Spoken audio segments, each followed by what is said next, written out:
A question I get probably once a day is this a class action and is this worth my time pursuing when people are calling in about MDLs, which are multi-district litigations. So the easiest way that I break it down to people that give me a call are in a class action, you're seen as a single entity. So that's why people end up splitting a settlement evenly and you get like $5 10 years later, something silly.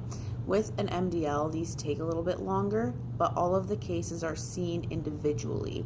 So not all the cases go to trial because that would take way too long, but once a matrix or like a master document breaking down what types of injuries get what amounts of money, then all of the cases are lined up with that, and that's how each person is awarded like an individual settlement based off of their experience. And then the second part to that question is it worth my time? In my opinion, yes. And that's because typically an MDL is going to settle for tens of thousands, hundreds of thousands, maybe millions per person, again, depending on the unique characteristics of the case. And then also with these types of cases, typically law firms work on a contingency basis, so you don't pay any money up front, you pay nothing out of pocket.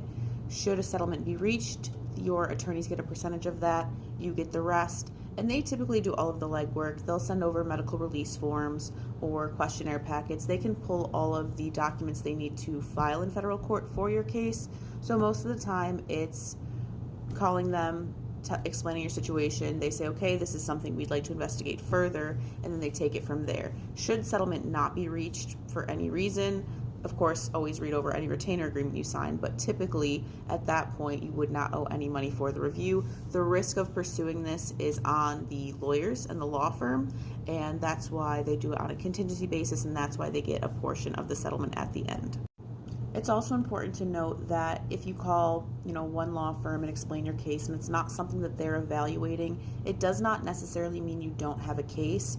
Oftentimes, different law firms working on the same case are looking at different angles for it. So maybe, law firm A is only looking at these specific types of cancers, but law firm B is looking at that plus a few other injuries. And again, because the law firm is working on a contingency basis, it's up to them what types of cases they want to evaluate, what they think is the strongest, but lawyers often disagree, so it's typically worth your while to call around, get a few opinions, and not just take the first no that you're possibly handed.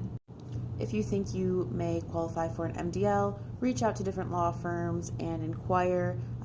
Usually it's best to do it as soon as possible, and that's because there are different statutes based off the state you're in. So just because it's a federal lawsuit, it still goes by your state's statute. Sometimes there are workarounds like discovery rules, but rule of thumb is the sooner you get involved, the better, just to make sure you give your lawyers enough time to be able to investigate and then file on your behalf.